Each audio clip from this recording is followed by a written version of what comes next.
A little more than a month ago, Bernie Sanders introduced the Stop Bezos Act. And if I'm remembering correctly, it stood for the Stop Bad Employers from Zeroing Out Subsidies Act. And he got Amazon to cave. They announced that they'd be raising all of their workers' wages to $15 an hour, and that includes employees of Whole Foods, and Amazon owns Whole Foods. Now, it was also the case that Amazon would be screwing workers in a different way since they announced that they'd be eliminating stock options and whatnot for workers, but nonetheless, that $15 an hour was still a victory for workers. It fattened their paychecks, even if it was just by a little bit. So this was still a victory for Bernie Sanders. He got this accomplished. So now that he's essentially slayed the beast, he got them to concede on something that's really important. In the short term, he's now setting his sights on a new target. And that target is Walmart, another abuser of employees and recipient of corporate welfare, that is draining our tax dollars every single year because they want to pay their workers low wages and make more profits as a result. But what happens if you pay your workers wages so low that they have to be on welfare? Well, then you are essentially on corporate welfare yourself because you're making sure that all your workers stay poor enough to where the government and the taxpayer has to subsidize their wages. So Bernie Sanders is introducing a bill called the Stop Walmart Act. And yes, it is another acronym. It stands for Stop Welfare for Any Large Monopoly Amassing Revenue from Taxpayers Act. I love it. He can turn anything into an acronym. So for some more details about this, Arthur Delaney and Dave Jameson of HuffPost report, Senator Bernie Sanders shamed Amazon so badly over its employee pay that the online retailer announced a new $15 minimum wage last month.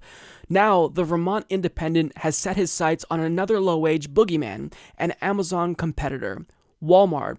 In a bill introduced Thursday titled the Stop Walmart Act, Sanders is following essentially the same strategy that drove Amazon to say it would raise the starting pay in its fulfillment centers. You have the wealthiest family in the United States worth $180 billion, Sanders told HuffPost, referring to the Waltons, who own a majority stake in Walmart.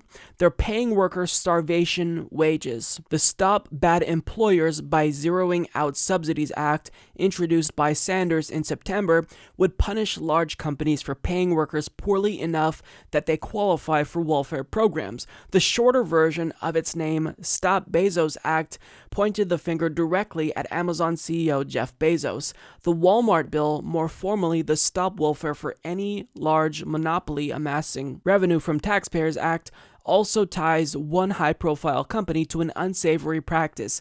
In this case, it's stock buybacks, which have surged this year in the wake of the big corporate tax cut that Republicans passed last December.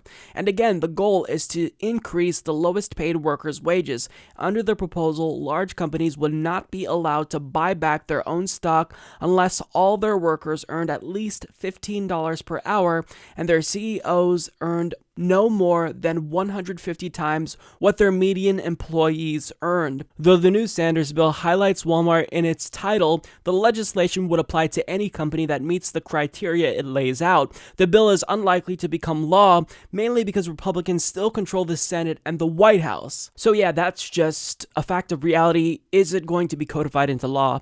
Of course not. Republicans in the Senate won't pass this, and Donald Trump certainly wouldn't sign it if it came to his desk. But could it actually do what the Stop Bezos Act did in just kind of putting pressure on Walmart to do this anyway? Maybe. And if it does, then I think that we all have to declare that Bernie Sanders, he's a force to be reckoned with, right? And I don't want to celebrate his victory before we officially secure victory, but if he's able to get Walmart to buckle, then that would be huge. Now, they're already responding, so he's already getting their attention. They put out this bullshit, corporate PR statement saying we already start employees at, an average of $11 per hour. Again, not good enough. $11 per hour is not good enough. Your workers should make $15 per hour, and in other cities and states, it should be more. So what Bernie Sanders is doing here is really smart because rather than just crafting a bill that's all-encompassing, and this is all-encompassing, but he's really making sure that he goes out of his way to target Walmart and name Walmart, because that really targets the pressure, which is really important because these companies, if they see a bill that, is all-encompassing, that is just, it's named this vague thing like the Support American Workers Act, they're not going to fear it. But if you actually name drop them in the title of the legislation itself, that does something to these CEOs. It gets the attention on them that they don't want, because these companies, they are really worried about their image. That's why they're always doing these charities, and they try to do what they can to pay lip service to the idea that they love their workers, even though they're exploiting them relentlessly. But to target them, this really puts the spotlight on a company like Walmart. Support this podcast by becoming a patron at patreon.com/Humanist Report.